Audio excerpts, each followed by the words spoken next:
Praise the Lord. കർത്താവിൻ്റെ ധന്യ തിരുനാമം വാഴ്ത്തപ്പെടുമാറാകട്ടെ. ഞാൻ ക്രിസ്തുവിൽ സ്നേഹിക്കുന്ന എല്ലാ ദൈവമക്കൾക്കും 10ാം മാസത്തിൻ്റെ 2ാമത്തെ പ്രഭാത വന്ദനം കൂടെ അറിയിക്കുന്നു. ലോകമെമ്പാടുമായിരുന്നു കൊണ്ട് വചന സന്ദേശത്തിൽ പങ്കാളികളാകുന്ന എല്ലാ ദൈവക്കുഞ്ഞുങ്ങൾക്കും എൻ്റെ ഹൃദയത്തിൻ്റെ ആഴമേറിയ സ്നേഹത്തെയും വന്ദനത്തെയും നന്ദിയും ഒപ്പം പ്രാർത്ഥനയും അറിയിക്കുന്നു. നിങ്ങളെല്ലാവരും ക്ഷേമത്തോടു കൂടെയാണെന്ന് കർത്താവിൽ ഈ പ്രഭാതവും ഞാൻ വിശ്വസിക്കുന്നു. പ്രാർത്ഥനയോടുകൂടെ നമുക്ക് ദൈവസന്നിധിയിൽ അടുത്തു ചെല്ലാം. ആമേൻ.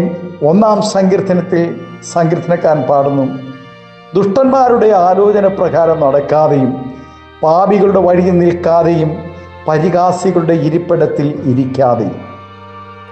ഒരിക്കൽ കൂടെ ഈ സങ്കീർത്തന വാക്യവുമായി നിങ്ങളുടെ അരികിൽ വരുവാൻ ദൈവം തന്ന വിലയേറിയ ഭാഗ്യത്തെ ഓർത്ത് സ്തോത്രം ചെയ്യും. ഏതൊരു വ്യക്തിയുടെയും ഉയർച്ചയ്ക്കും താഴ്ചയ്ക്കും പിന്നിൽ ആരുടെയെങ്കിലും ആലോചനയുടെ സ്വാധീനത ഉണ്ടായിരിക്കും. എല്ലാ മനുഷ്യരുടെയും സ്വഭാവങ്ങൾ ഒരുപോലെയല്ല. ചിലർ ആരോടും അഭിപ്രായം തേടാതെ സ്വയം ചില നിഗമനങ്ങളിലും തീരുമാനങ്ങളിലും എത്തുന്നവരായിരിക്കും. മറ്റു ചിലർ സ്വന്തമായി ഒരു തീരുമാനവും എടുക്കാൻ ശേഷിയില്ലാതെ മറ്റുള്ളവരുടെ ആലോചനയ്ക്ക് അനുസരിച്ച് മാത്രം പ്രവർത്തിക്കുന്നവരുമായിരിക്കും. വേറെ ചിലർ ദൈവാലോചനയ്ക്ക് അനുസരിച്ച് മാത്രം എല്ലാ കാര്യങ്ങളും ചെയ്യണമെന്ന് താല്പര്യമുള്ളവരും അതിനായി ആലോചന അറിയിക്കുന്നവരുടെ അടുക്കൽ പോകുകയോ അല്ലെങ്കിൽ അവരെ വരുത്തി ദൂതി കേൾക്കുകയോ ചെയ്യുന്നവരായിരിക്കും. ഈ പറഞ്ഞ എല്ലാ കാര്യങ്ങൾക്കും ചില ഗുണദോഷങ്ങൾ ഉണ്ട് താനും. എന്നാൽ ഒരു ദൈവഭക്തൻ ഒരിക്കലും ദുഷ്ടന്മാരുടെ ആലോചന അനുസരിച്ച് നടക്കരുത് എന്നാണ് സങ്കീർത്തനക്കാരൻ വ്യക്തമായി കൽപ്പിക്കുന്നത്. മറ്റാരുടെയും ആലോചന സ്വീകരിക്കാതെ അതിന് കാത്തു നിൽക്കാതെ പ്രവർത്തിക്കുന്നവരെക്കുറിച്ച് ദൈവവചനം പറയുന്നത് അവർ ഭോഷന്മാരാകുന്നു എന്നാണ്. അവൻ്റെ സ്വന്തം ആലോചന അവനെ അപകടത്തിൽ കൊണ്ടെത്തിക്കുകയുള്ളൂ. ദൈവത്തിൻ്റെ ആലോചന അനുസരിക്കാതെ സ്വന്തം ആലോചനയ്ക്കനുസരിച്ച് പ്രവർത്തിക്കുന്നവർ അതിൻ്റെ ഫലം അനുഭവിക്കുമെന്നും വചനം പറയുന്നു. നാം ആരോടും ആലോചന ചോദിക്കാതെ ചെയ്യുന്ന കാര്യങ്ങൾ പരാജയപ്പെടുവാൻ സാധ്യതകൾ ഏറെയാണ്. എന്നാൽ ദുഷ്ടന്മാരുടെ ആലോചന അനുസരിച്ച് പ്രവർത്തിച്ചാൽ സമ്പൂർണ്ണ നാശമായിരിക്കും എന്നതിനും ആമേൻ സംശയമില്ല. യഹോവയെ ഉപേക്ഷിച്ചത് നിമിത്തം തകർന്നുപോയ യഹൂദ രാജാവായിരുന്നു യഹോരാം. രോഗം അവനെ ബാധിച്ചിട്ട് സൗഖ്യം വരാതെ അവൻ്റെ കുടൽ പുറത്തു ചാടി അവൻ മരിച്ചു എന്ന് ദൈവവചനത്തിൽ കാണുന്നു. അവനെ ആർക്കും ഇഷ്ടപ്പെടാതെ ലോകത്തിൽ നിന്നും മാറ്റപ്പെട്ടു. ഇതെല്ലാം കണ്ടും കേട്ടും വളർന്ന അവൻ്റെ മകൻ അഗസ്യാവ് രാജാവായപ്പോൾ അവൻ്റെ ആലോചനക്കാരായി അവന് ബുദ്ധി ഉപദേശിച്ചു കൊടുത്തത് അതിദുഷ്ടയായ അവൻ്റെ അമ്മ അതുല്യയായിരുന്നു.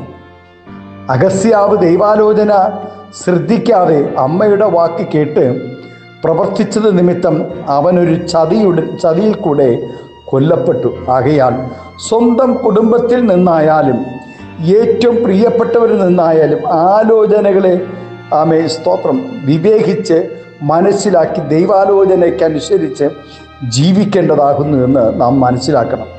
അമസ്യാവ് തൻ്റെ ഭരണത്തിൻ്റെ ആദ്യ നാളുകളിൽ അവൻ ദൈവാലോചനയ്ക്കനുസരിച്ചാണ് പ്രവർത്തിച്ചിരുന്നത്. എന്നാൽ അവൻ ശക്തിപ്പെട്ടതിന് ശേഷം അന്യദൈവങ്ങളെ ആരാധിക്കുവാനും അന്യദൈവങ്ങൾക്ക് ധൂപം കാട്ടുവാനും തുടങ്ങി.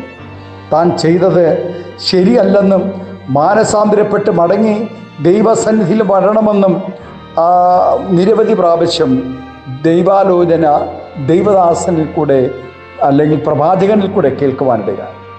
എന്നാൽ അതൊന്നും കൈക്കൊണ്ടില്ല. അങ്ങനെ അവൻ തകർന്നു പോകുന്നതിന് ഇടയായി. ആകയാൽ പ്രിയ ദൈവവേദിയിലെ നാം ആലോചന കൂടാതെ ഒരു കാര്യം ചെയ്യാതിരിക്കുമ്പോൾ തന്നെ ആരുടെ ആലോചന സ്വീകരിക്കണം, ആരുടെ ആലോചന തള്ളിക്കളയണം എന്നുകൂടെ നാം ചിന്തിക്കണം. ഈ പ്രഭാതം പ്രിയമുള്ളവരെ, ഈ പ്രവാചകന്മാർ പലരും ലോകത്തിലേക്ക് പുറപ്പെട്ടിരിക്കുകയാണ്. ഏതാത്മാവിനെയും വിശ്വസിക്കാതെയും ആത്മാക്കൾ ദൈവത്തിൽ നിന്നും ഉള്ളവയാണോ എന്ന് ശോധന ചെയ്ത് വേണം ആമേൻ സ്തോത്രം, നാം ആലോചന കേൾക്കുവാൻ. ആകയാൽ ദുഷ്ടന്മാരുടെ ആലോചന പ്രകാരം നടക്കാതെ ദൈവാലോചനയ്ക്ക് കീഴ്പ്പെട്ട് നല്ല ക്രിസ്തീയ ജീവിതം നയിപ്പാൻ സർവകൃപാലുവായ ദൈവം ഏവരെയും ഈ പ്രഭാതം അനുഗ്രഹിക്കട്ടെ എന്ന് ആത്മാർത്ഥമായി പ്രാർത്ഥിക്കും.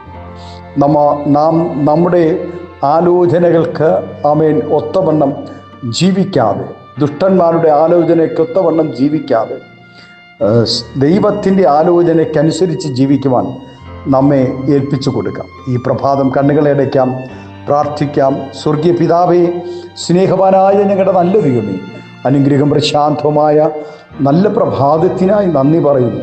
ഞങ്ങൾ ദൈവത്തിൻ്റെ ആലോചന പ്രകാരം ജീവിക്കുവാൻ കർത്താവ് ഞങ്ങളെ കൃപ നൽകണമെന്ന് പ്രാർത്ഥിക്കുന്നു. വെളിപ്പാടുകളും ദർശനങ്ങളും ഞങ്ങൾക്ക് നൽകണമേ എന്ന് പ്രാർത്ഥിക്കുന്നു.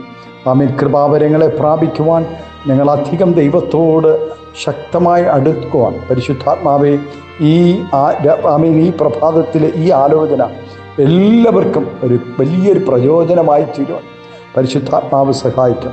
പിതാവിൻ്റെയും പുത്രൻ്റെയും പരിശുദ്ധാത്മാവിൻ്റെ നാമത്തിൽ അങ്ങയുടെ കുഞ്ഞുങ്ങളെ എല്ലാവരെയും അനുഗ്രഹിച്ച് പ്രാർത്ഥിക്കുന്നു. ആത്മീയ ഭൗതിക നന്മകൾ നൽകി മാനിക്കണം, ആദരിക്കണം, അനുഗ്രഹിക്കണം. മഹത്വമെടുക്കണം യേശുവിൻ്റെ നാമത്തിൽ. കൃപയോടെ പ്രാർത്ഥന കേൾക്കണമേ നല്ല പിതാവേ. ആമേൻ. Thank you. God bless you. ദൈവം എല്ലാവരെയും ഈ പ്രഭാതം ധാരാളമായി അനുഗ്രഹിക്കട്ടെ. Thank U.